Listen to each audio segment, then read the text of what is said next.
박근혜 대통령 탄핵을 사과하겠다는 김종인. 미래통합당 비상대책위원장을 규탄한다. 박근혜 대통령 탄핵을 사과하겠다는 김종인 미래통합당 비상대책위원장을 규탄한다.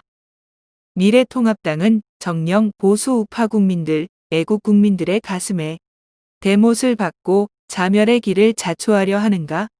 미래통합당이 박근혜 대통령 탄핵에 대해 조만간 대국민 공개 사과를 검토 중인 것으로 알려졌다. 대국민 공개 사과 논의는 김종인 비상대책위원장이 수차례 박근혜 대통령과 이명박 전 대통령에 대해 불미스러운 과오를 짚고 넘어갈 필요가 있다는 언급을 하며 시작됐다고 한다. 이것은 명백히 박근혜 대통령 죽이기이고 대한민국이 진정한 보수우파 세력 도려내기 시도이다.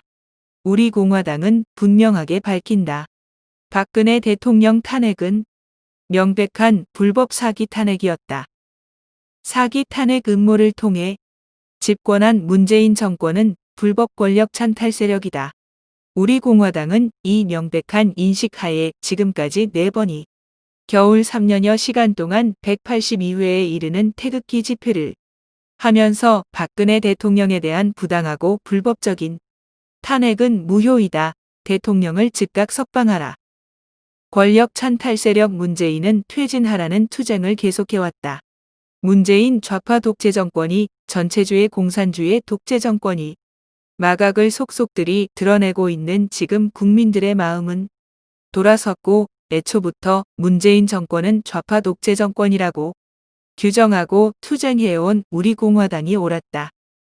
문재인의 지지율은 40% 이하로 떨어지고 있고 반면에 반사 이익으로 미래통합당의 정당 지지율이 상승 중에 있다고 해서 미래통합당은 단단히 착각하고 있다.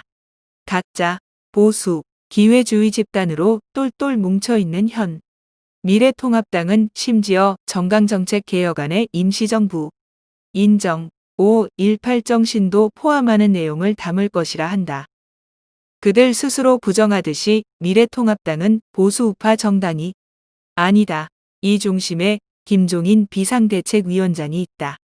그의 생각은 어쨌든 전 대통령 탄핵과 관련해서 미래통합당 차원에서 진솔한 반성에 미흡한 부분이 있었고 국민의 뜻은 받들어야 한다는 것이라는 데에서 그의 인식이 드러난다. 무엇을 반성하는가?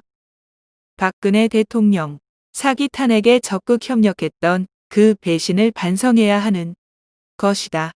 박근혜 대통령이 잘못해서 탄핵당했으니 이제 미래통합당 우리가 그에 대해 사과한다는 것은 그야말로 미래통합당의 신랄 같은 희망마저 죽여버리는 것이다.